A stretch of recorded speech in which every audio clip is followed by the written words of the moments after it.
Hello friends, कसे आहात सर्वजण? मस्त मजेत ना? चला तर मग आज आपण सेतू अभ्यासक्रमांतर्गत इयत्ता 9वी विषय गणित दिवस 30वा घटक आहे वर्तुळ, जीवा व कंस।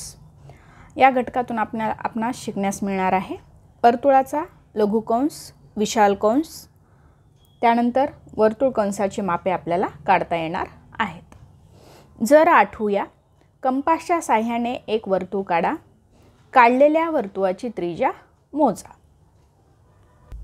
मी येथे एक वर्तुळ काढलेला आहे, ओ केंद्रबिंदू असलेला वर्तुळ आहे। आता मला याची त्रिज्या मोजायची आहे। तर ओ केंद्रबिंदूपासून वर्तुळाचा जो परिघावरचा बिंदू आहे त्यामधला आपल्याला अंतर मोजायचं आहे। ओ केंद्रबिंदूचा हा जो पॉइंट आहे, आपला केंद्रबिंदू जो आहे तो केंद्रबिंदूवर मी 0चं माप ठेवलेलं आहे आणि पुढे मी मोजणार आहे माझी त्रिज्या किती, माझा जो वर्तुळ आहे तो किती त्रिज्येचा आहे।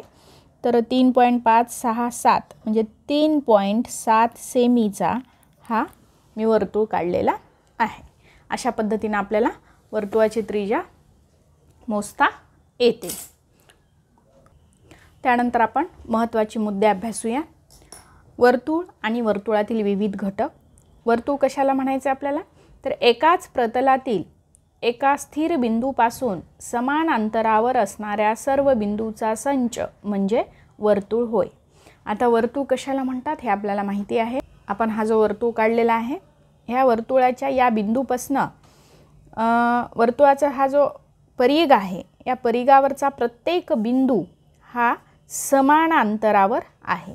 म्हणजे ह्या दोघांमधला अंतर आणि या दोन बिंदूमधला अंतर, या दोन बिंदूमधला अंतर काय असणार आहे? सेमच असणार आहे आणि ते अंतर असणार आहे 3.7 सेमी। कारण त्रिज्या जी आहे आपली, त्रिज्या म्हणजे काय? तर वर्तुळाचा केंद्रबिंदू आणि परिघावरील कुठलाही बिंदू यामधलं अंतर, आणि ते अंतर काय असणार आहे? सेमच असणार आहे 3.7 सेमी। अशा पद्धतीनं आपल्याला वर्तुळ म्हणजे काय? तर ठराविक बिंदूपासून समान अंतरावर असलेल्या बिंदूचा संच म्हणजे काय आहे? वर्तुळ आहे। ठराविक बिंदू म्हणजे हा केंद्रबिंदू आणि केंद्रबिंदूपासून समान अंतरावर असलेल्या बिंदूंचा संच। आता हे समान अंतरावर असलेले बिंदू म्हणजे वर्तुळाच्या परिघावरचे बिंदू येतील आणि या परिघावरचे बिंदू आणि केंद्रबिंदू यामधील अंतर समान असणार आहे आणि हा जो बिंदूचा संच आहे त्याला आपल्याला काय म्हणायचं आहे? वर्तुळ म्हणायचं आहे। त्यानंतर नेक्स्ट, वर्तुळावरील सर्व बिंदू वर्तुळाच्या प्रतलातील ज्या स्थिर बिंदूपासून समदूर असतात त्या स्थिर बिंदूला वर्तुळ केंद्र म्हणतात किंवा वर्तुळाचा केंद्रबिंदू म्हणतात, ज्याला आपण ओ नाव दिलं। त्यानंतर त्रिज्या कशाला म्हणतात? वर्तुळाचा केंद्रबिंदू आणि वर्तुळावरील कोणताही बिंदू यामधील अंतर म्हणजे वर्तुळाची त्रिज्या होय, जी आता आपण मोजलेली आहे वर्तुळाची त्रिज्या, तिलाच त्रिज्या असं म्हणतात। तर त्रिज्या म्हणजे काय? तर केंद्रबिंदू आणि वर्तुळावरील कुठलाही बिंदू यामधील अंतर म्हणजे वर्तुळाची त्रिज्या होय। वर्तुळ केंद्र आणि वर्तुळावरील कोणताही बिंदू यांना जोडणाऱ्या रेषाखंडालाही वर्तुळाची त्रिज्या असे म्हणतात। आता इथं आपण या वर्तुळामध्ये आपण हे वर्तुळाचा केंद्रबिंदू आणि वर्तुळावरील बिंदू यांना जोडणारा जो रेषाखंड आहे त्याला आपण वर्तुळाची त्रिज्या असं म्हणतो।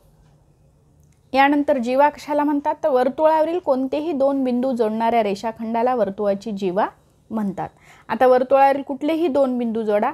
आता इथं पी आणि क्यू या हे दोन बिंदू वर्तुळाच्या परिघावरचे आहेत।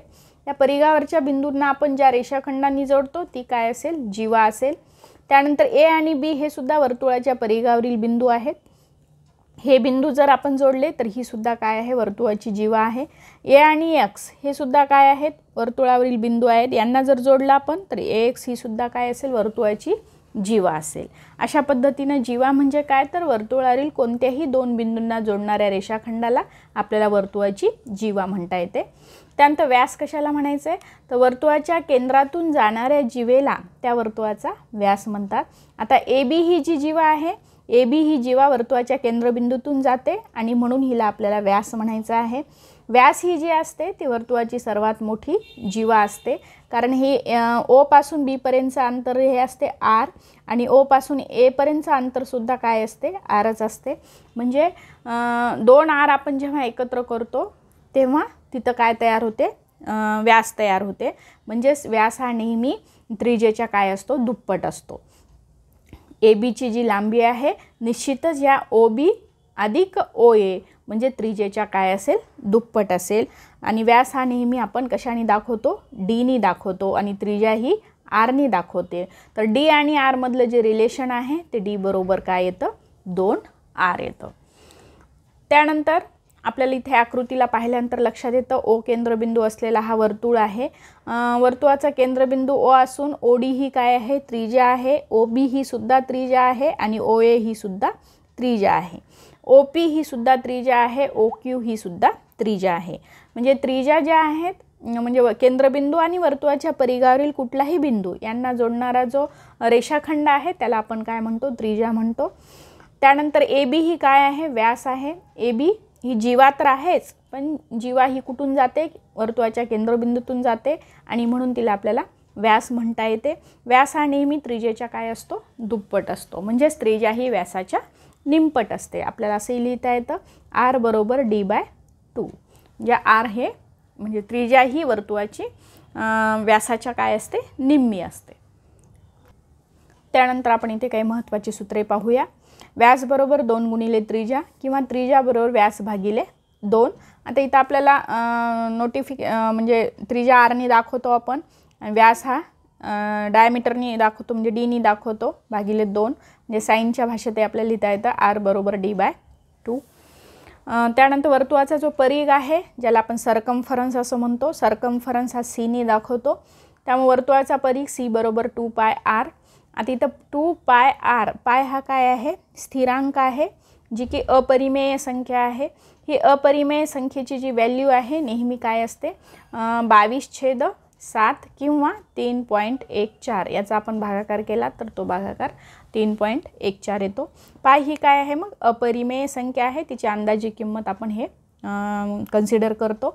सी बरोबर 2πr. आता इथे त्रिज्या जर माहीत असेल, पायची व्हॅल्यू ऑलरेडी माहीत आहे आपल्याला 22/7, तर त्या वर्तुळाचा आपल्याला परिघ काढता येतो. त्यानंतर वर्तुळाचे क्षेत्रफळ काढण्यासाठी सुद्धा आपल्याला त्रिज्या माहीत असणं आवश्यक आहे.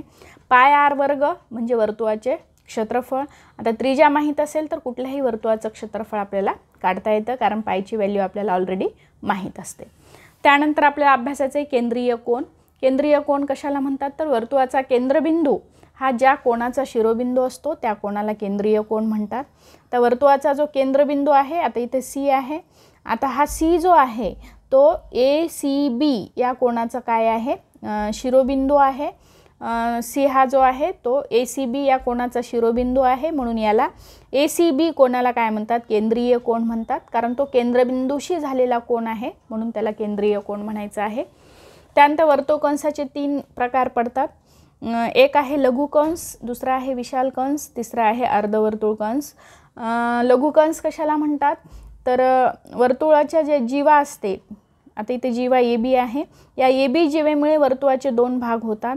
ते AB जीवेच्या बाजूला ज्या साईडला वर्तुळाचा केंद्रबिंदू आहे तो जो कंस आहे तो विशाल कंस असतो.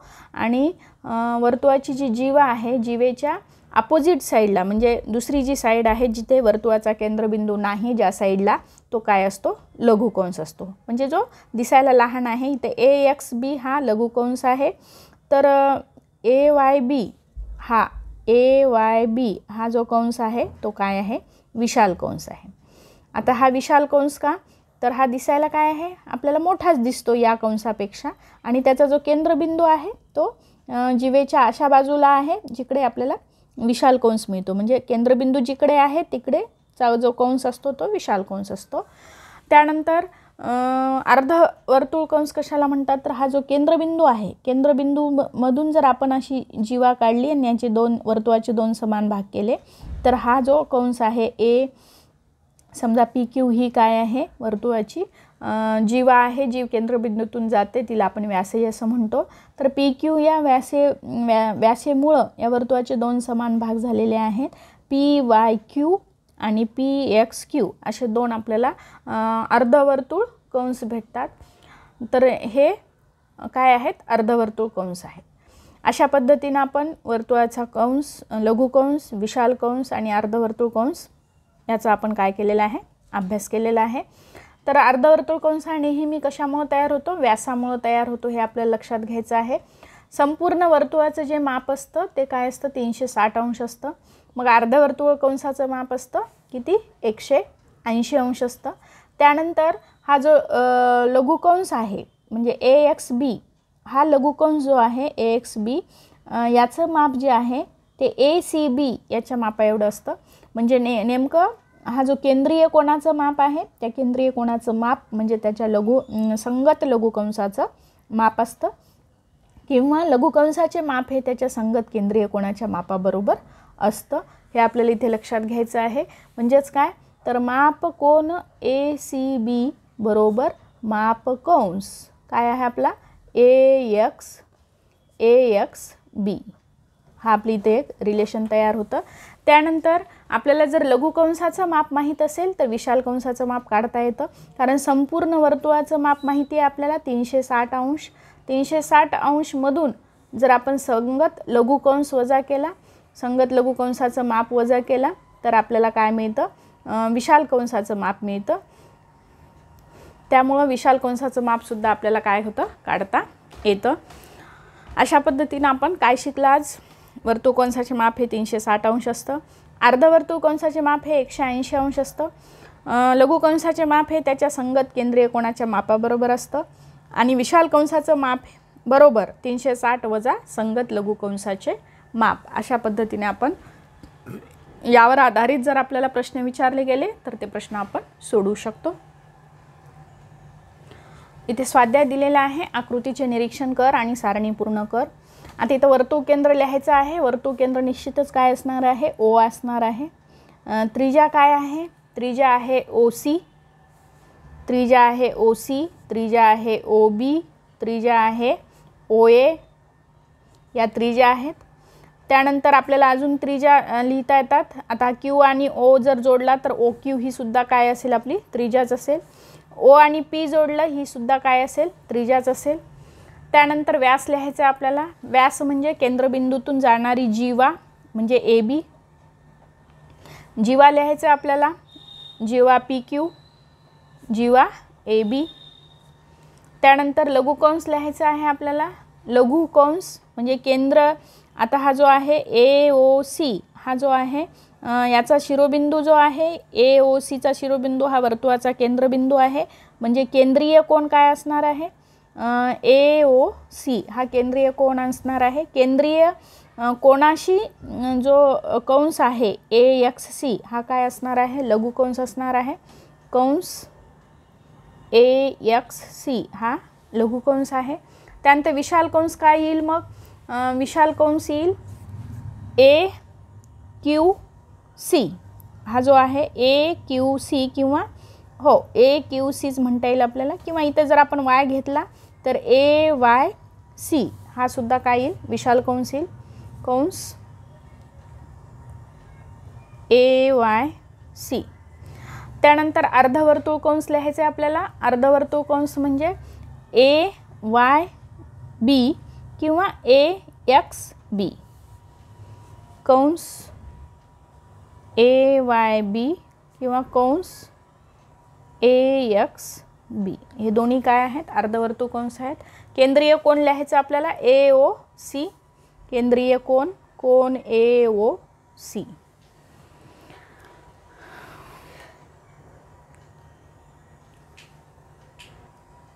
त्यानंतर आपल्याला केंद्रीय कोन हा पण लिहिता येतो BOC, कोन BOC. त्या जसे आपण लघुकंस AXC लिहिला तसा लघुकंस आपल्याला BC सुद्धा लिहिता येतो. कंस BC हा सुद्धा काय आहे, लघुकंसच आहे. अशा पद्धतीने आपण हा स्वाध्याय पूर्ण केलेला आहे. व्हिडिओ आवडल्यास व्हिडिओला नक्कीच लाईक करा, शेअर करा आणि चॅनलला सबस्क्राईब करा. थँक्यू.